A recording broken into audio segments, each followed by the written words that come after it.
Hi everyone, it's John from RFM Calc, and today I'm talking about PinnacleCart. So PinnacleCart is a US-based software as a service e-commerce platform, although there is an option to purchase a self-hosted version as well. They originally launched in 2004, I believe, and now power, according to their website, over 30,000 online stores. You can see here in this line here, used by over 30,000 successful online stores. Builtwith.com reckons quite a lot less. They place it at around 1,000 currently using this platform and falling. So I'm not sure how up to date that 30,000 is. I would guess the real number is somewhere in between. But either way, it's still a significant platform, and that's one of the reasons we wanted to talk about it today. And just to say, of course, like any good e-commerce platform, it does integrate with RFM Calc, no problem. So it's obviously got this really strong tagline here, more firepower than any other e-commerce solution on the market today, which is a pretty bold claim. When you look into the literature and the About Us page, the philosophy behind the platform is really that it's built with marketing in mind. So much more so than a lot of e-commerce platforms that aren't really built with that functionality in mind. That's kind of an afterthought in terms of how you're actually going to market your store. I'll let you be the judge of how effective that actually is when we go through the admin demo, but that's certainly the ethos behind the brand. In terms of pricing, it's pitched kind of, I would say, at a pretty similar level to Shopify. So their standard plan is almost exactly the same price as Shopify. Their advanced plan is cheaper than Shopify's advanced plan, but obviously it's difficult to compare exactly in terms of functionality. But it's certainly aimed in that kind of middle ground. So not at the super cheap end of the e-commerce platform scale, but obviously not at the enterprise end either, although they do have this enterprise kind of call for high volume option as well. But it's very much pitched at that kind of middle ground Shopify type area, which is obviously where there's a lot of business. So today we're going to talk about PinnacleCart as a platform. I'll do a short admin demo, so I signed up for a trial, which I'll run through in a second. I'll then demonstrate how to export orders from PinnacleCart as a CSV file. We'll run through the structure of that CSV file in terms of the architecture of the file and what data it contains. And then finally, I'll show you how to create a PinnacleCart project in RFM Calc and upload that CSV into RFM Calc to generate all the advanced reports that we can give you for lifetime value, average time between orders, cohort analysis, and so on. So, to start with, let's have a look at the PinnacleCart admin area. So, this is the admin area for the test store that I've set up. So, I've signed up for a 14-day trial, which was handy, which gives you access to all the features. So, you can see when you log in, you get this little overview dashboard with recent orders, items, and so on, and pending orders and things like that. So, a very basic overview. You've then got an orders and customers section, so I'll come back to orders later because that's obviously where we'll need to export the data from. Customers, you can see these are customers who've registered on your site, so there is an option to check out as a guest by default on PinnacleCart, which is obviously what a lot of e-commerce platforms offer. And if you check out as a guest, it won't create you a customer record, which is kind of what you expect. Some e-commerce platforms do create you a customer record anyway. PinnacleCart doesn't, but that's fine, and that's kind of really what you'd expect. You do have this option here actually, just to show if I search again, express checkout users. So you do kind of have this separate user record here, but it's not a proper kind of username, it's express checkout user. So you can see those there as well. So it's kind of, they are in there, but just not in a normal customer record type format. If we go to products, you can see in a second that I've set up a few test products here. So I would say adding a product is not massively difficult. It's fairly kind of well laid out. It's fairly methodical. There's not really any fancy options. There's just a lot of form fields. You kind of crack through these, upload your images. You've got all the basic stuff you need. One thing that was quite difficult was setting up products with variations. So for this Dice t-shirt, I've basically set this up to support different sizes. This was actually quite a faff and one of the most complicated, I would say, kind of variant setups that I've seen on an e-commerce platform. So you have to kind of obviously set your attribute up first, which is fine, and then add your variants. But then even then, in terms of changing the price, you can see you can't actually see on this screen what the price is for the variant. So if I go into edit, what I had to do, and this is literally what you have to do, is list them out here. And then in brackets put the price difference, which is really kind of antiquated in terms of functionality. I've not seen that for a long time on an e-commerce platform. So basically these power the difference in price versus the base price. So you've got -5 here, +5 for the large, +10 for the extra large, but you have to put that in brackets. It's not a nice grid layout. So it's really kind of quite an old-fashioned way of adding pricing and not very intuitive, I would say. It does work, and I should say if I go to the storefront as well, let's have a quick look. I go to my category. It does have basic functionality on the Dice t-shirts here, so I can, if I change the value, it does update the price, as you'd expect. So it works, but it's just, in terms of how it's managed on the admin, it's not very intuitive at all. Categories are pretty basic as well, so you can go in and you can change some basic information about the category. There's no product merchandising option under the category.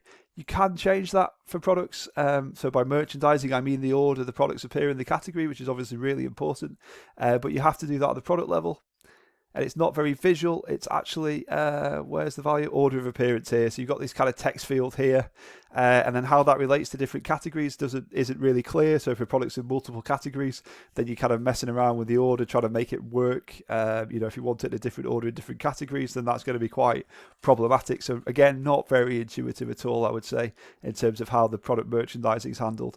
But, at least there is an option that's there. Some e-commerce platforms don't even have any option to order products in the category, believe it or not. So at least there's an option. But yeah, it feels really kind of not intuitive and quite old-fashioned. You've then got a few kind of extra features here in terms of global product attributes as well. So you can create attributes. I've created obviously size. You can create other kind of more global product attributes as well that you can then assign across multiple products. There's a few other bits in there as well. On the front end side, it does have a theme-based system. So you can go in and edit the theme and actually switch to a new theme as well. So this wasn't the default theme. This one I'm on here called the Electronics. But there's a few themes to choose from. Not a massive number, but there's I think 17 it says built in. You can then go in and edit the theme. So again, this isn't quite as intuitive as kind of super modern e-commerce platforms, but you do have all the main options in here. So if I go to site top settings here, you can change kind of the main colors. You can change the top bar, you can change the logo and things like that. So you can do a fair bit with themes. Obviously, it's not as intuitive, I would say, as a lot of modern platforms, but the options are there. So yeah, mediocre, I would say, in terms of the theme editing functionality. Would be my summary of that, but it's there. There's a few options and you can play around with it and obviously upload banners and so on, so that the basics are there. In terms of marketing, so this is where PinnacleCart, as I mentioned earlier, tries to kind of stand out from the competition in terms of the built-in marketing options. The reality is there's not really a massive amount here. So you've got obviously discounts that you'd expect. That's pretty standard.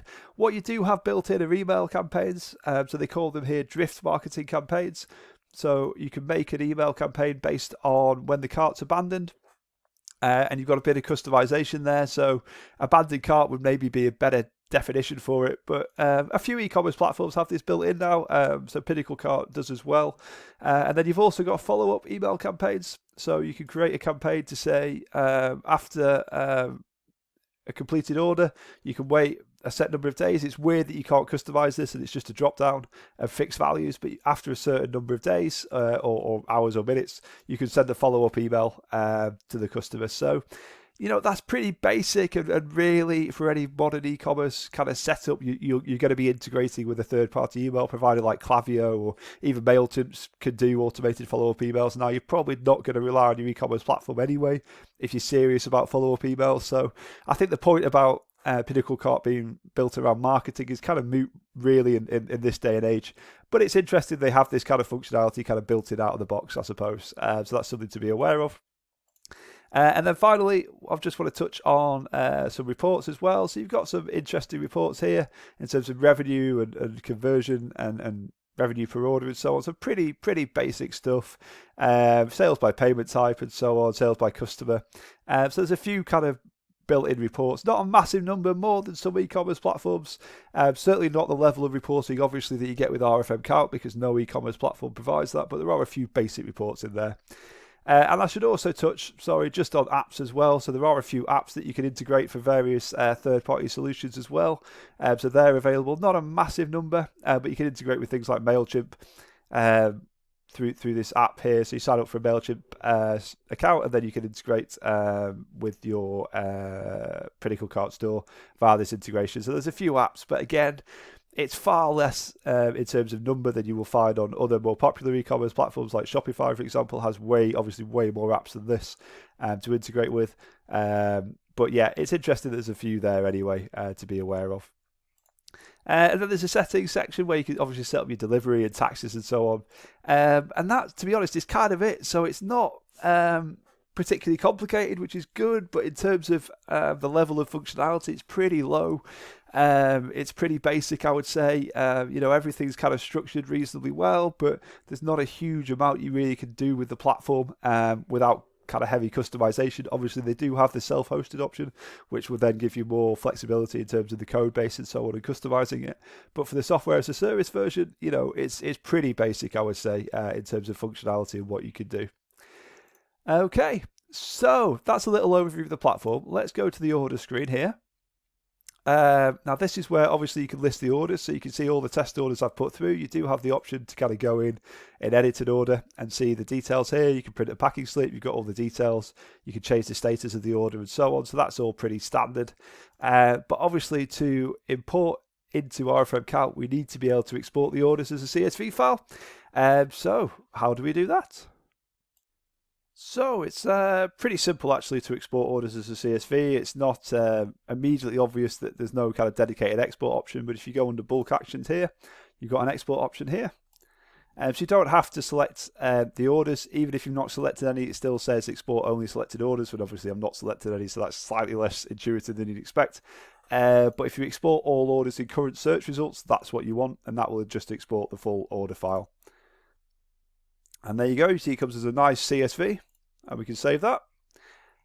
So now we've got the file, let's have a look what it looks like. So this is the file that I've just downloaded. All I've done is saved it in Excel and then just kind of spread the columns out to make it a bit more readable, but it comes as a comma separated CSV by default, so it's nice and easy to work with. So the first thing to note is the orders run oldest to newest. So you can see they run from February 14th to February 19th here.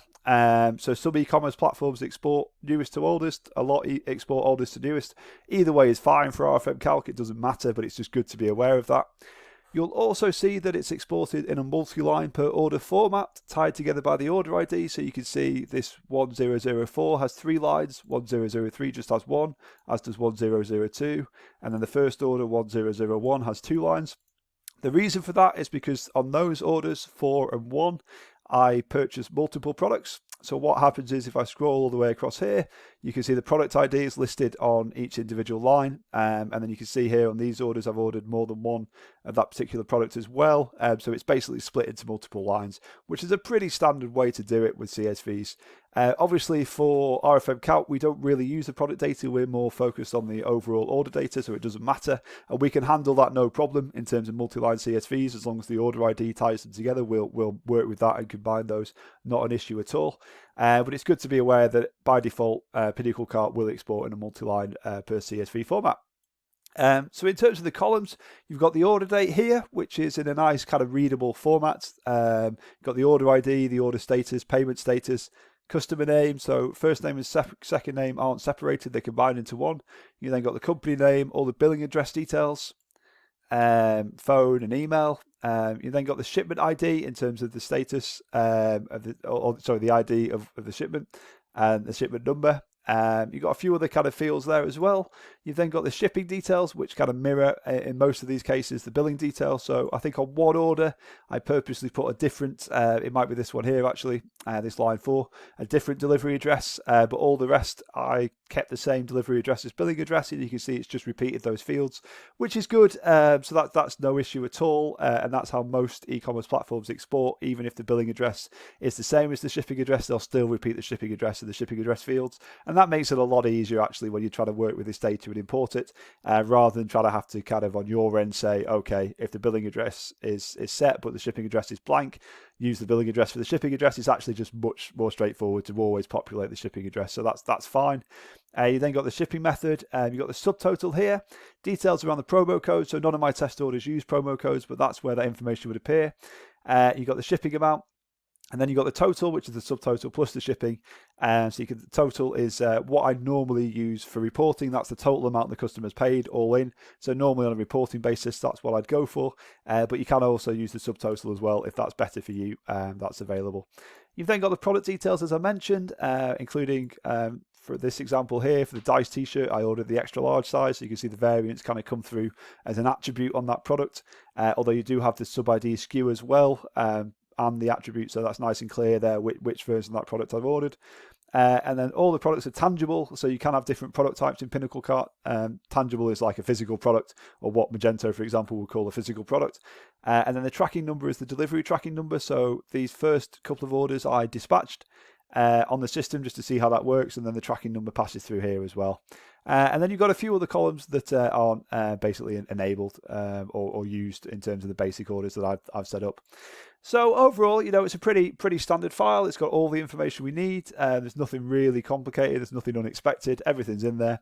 And we can import that into RFM Calc, no problem. So now we've got the file and now we understand it. The next part of the process is to create a project in RFM Calc and schedule a report. So let's see how we do that. So firstly, we just need to create a project in RFM Calc. So you can see I've got all my projects here for previous e-commerce platforms. So we'll call this test PinnacleCart.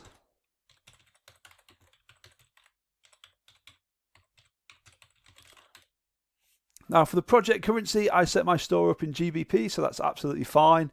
Obviously, RFM Calc supports all world currencies, so you've got a lot of options there, depending on what you want to do. Now for the date column, the default text interpretation is fine. This is nice and clear, this February 19th, 2022. There's no kind of ambiguity around that in terms of if it's day, month, year, or year, month, day, or anything like that. It's very clear, so that's absolutely fine. Probably not great actually for a lot of reporting purposes to have a date formatted like that, but for RFM Calc, it's no problem at all.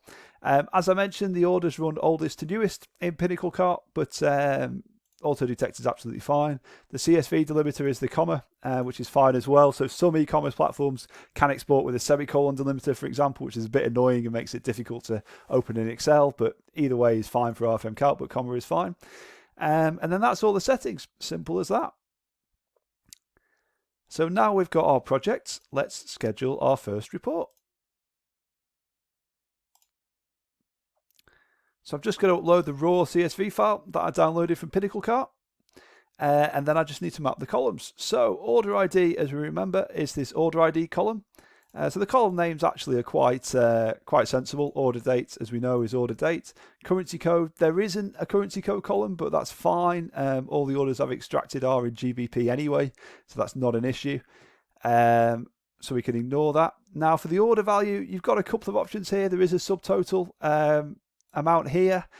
You've also got the tax separated. You wouldn't obviously want to report on that, but subtotal possibly if you wanted to exclude kind of tax and shipping. But total amount is normally what I go for. For the order status, you've got a couple of options here. You've got order status and payment status. So order status is probably the most sensible one to use. Now, this isn't actually needed in the report. All it means is if we select this, if I can find it, there it is. You can then add a comma-separated list of statuses to exclude. So, for example, if I wanted to exclude cancelled orders and the status was cancelled for those orders, I could add cancelled here, and you can comma-separate a list, and we'll take those out of the report rather than you having to take them out of the CSV first. Now, for customer ID, there isn't an internal customer ID actually in this file, which is fine. What we'd normally recommend anyway is using the customer email address, which you can see here. We've got email address, so that's normally the best customer identifier to use. So we'll go for that. Customer phone we've got as well. We've got a phone just before the email address. There it is. Customer first name. Now, customer first name and last name aren't separated in PinnacleCart. They're just combined into one field. That's fine. All you need to do is select customer name as the first name column, and then just ignore the last name column. And there's a little bit of online help here if you forget that. And then there is a company column as well under billing company and shipping company. So we'll go for billing company here, or company name, I should say. So you can set that there. Now, all these fields here aren't essential. All that happens is that in certain parts of the report and the data we generate afterwards, we'll give you lists of customers and tables of customer data. So it just allows us to populate those with names and emails. So you get some kind of real customer data in terms of who your best customers are, who your most lapsed customers are, who's had the longest gap between their first and second order, for example. It just allows us to populate that kind of data. But it's not essential. As you can see, they're not marked with asterisks. So you don't need to set those if you don't want to. And then finally, if your account plan supports it, you can select custom columns here. So all this means is that we can generate additional reporting data around these custom columns. So there's a couple of options here. So payment method is quite a common one that people like to use. But another one potentially would be shipping method here. So you can see based on the shipping method the customer selects, you can get kind of lifetime value and average time to the second order and so on, and data around that based on the shipping method the customer selects on their first order. So we'll select that there. But obviously custom columns is a very powerful feature, and you can, of course, I always say this on these videos, but you can, with it being a CSV file, you can add your own custom column here and generate data for orders based on the data that's there, and then upload that to RFM Calc, and we will generate a custom column report based around that data. So there's that flexibility as well, which is great. And then that's pretty much everything. So we'll call it test PinnacleCart 1. You've got the option here to anonymize customer data if you want. Obviously, this is all test data, so we don't need to. But all this means is if you are uploading real customer data, which of course you probably are, you can prevent real names and emails and phone numbers and so on appearing in the report. We can anonymize that for you if you like there. So that option's there. Obviously, we delete all the data uploaded as soon as the report's generated anyway, apart from the report itself. So, it's a very safe system, but you've got the option there to anonymize the data if you want to. And then finally, this tick box allows you to just overwrite the default project column mappings. So all that means is all the column mappings we've done here, where we've been through and selected the columns on a drop-down, these will all be pre-populated next time I schedule a report against this project. So that's really powerful as well, and just saves a little bit of time when you come back to schedule more reports against the same project in future. Oh, what did I forget? I forgot the customer ID. So I set it in the email box, but I forgot to set it in the customer ID. So there we are. Nice that it let me know. And then we'll save the report. And that's it. That report is now scheduled. And in a few minutes, I'll get a nice email saying the report is generated, and I can see all the advanced data from that. So that's pretty much everything. So just to recap what we covered today, we talked a little bit about PinnacleCart as a platform. I've gone through a brief kind of admin demo of how it works. We've then shown how to export orders as a CSV file from PinnacleCart. We've taken a deep dive into the structure of that CSV file in terms of how it's formatted, the architecture, all the columns it contains. And then finally, we've created a PinnacleCart project in RFM Calc and updated or loaded, I should say, the CSV file to generate a new report. So hopefully that's been useful. Thank you for watching, really appreciate it. Obviously, if you've got any questions on this, feel free to drop us a line on the RFM Calc site. But if not, I look forward to seeing you on the next video. Thanks everyone.